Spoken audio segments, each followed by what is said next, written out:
Well, welcome to the Singapore Flower. This is where you get the best view of the circuit, unless of course that you've got the chance to sit in a Red Bull, and that's exactly what these men can do. Well, two of them, Sebastian Vettel, Mark Webber, Christian Horner and Adrian Newey.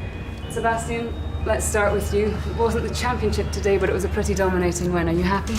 Today was incredible, from start to finish the car was fantastic. We were able to pull out a huge gap to the cars behind. Obviously the safety car in the middle of the race didn't help us, but still didn't stop us, so it was great. As I said, every time I had to push, I had the feeling and the comfort to do it. So we got it done. I'm very happy because I really like the track. I think it's a special race, special atmosphere. Just look down, so I'm very happy. Mark, it was a third place for you today. Do you leave Singapore with a smile on your face? Pretty satisfied, really. I think yes, it would have been nice to have a cleaner start to the race. We obviously lost a lot of time behind Fernando, which is possible around here because it's a tight, twisty track. Overtaking we knew was going to be pretty tricky. The DRS zone was pretty short, so that made the overtaking only possible really around the stops. So we got there eventually, and by then, Seb and JB were into a rhythm out in front. Obviously off the back of the safety car, had some reasonable pace on the prime with JB. And he was pretty quick in the last stint, to be fair. He was on a good level, so I think ultimately is probably what I deserved today. Seb drove a great race for the victory, and it was a good podium for us.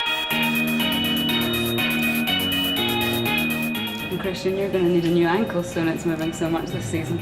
Yeah, I'm scared of heights as well, actually. So, no, I mean it was it was a fantastic day for the team. And Sebastian just was.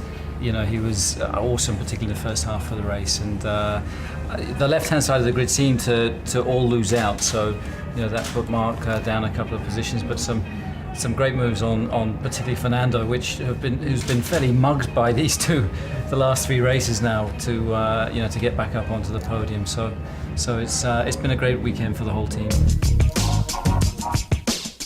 Adrian, when your team is very much in control of a race, in control of a situation, and you see a Lotus emerging in the pits, did your heart rate go up a couple of beats? Yeah, it certainly did, yes. I mean, we could kind of see it from the end of the pit lane live, and frankly, that was a bit close, but luckily Heike saw Seb and there was no contact. I made it clear going into the race that I do not want any updates whether we are in a good position or not. A little bit similar to Abu Dhabi, obviously. Now we obviously look forward to the next race and hope to increase the lead a little bit more. Some drivers seem magnetic to each other, and you and Fernando Alonso always seem to be jostling from Spa onwards. You put some nice moves past him today. Yeah, I think Fernando was, unusually for them, struggling a bit with the rear tyres. So.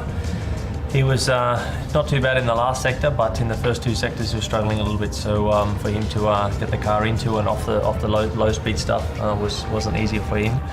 So I decided to make a move on the track at turn 14, which worked out okay, and then I lost out around the stop a little bit, I think. So he got back ahead. And then, after the safety car, I had a chance to attack him into turn 10, which is not without its risks, obviously, because it's very, very narrow down there with the curbing. The season we had so far, it should be in reach, but as I said, we still have to get that point. Well, apart from Christian, who's scared of heights, I'll let you all enjoy the view. Thank you.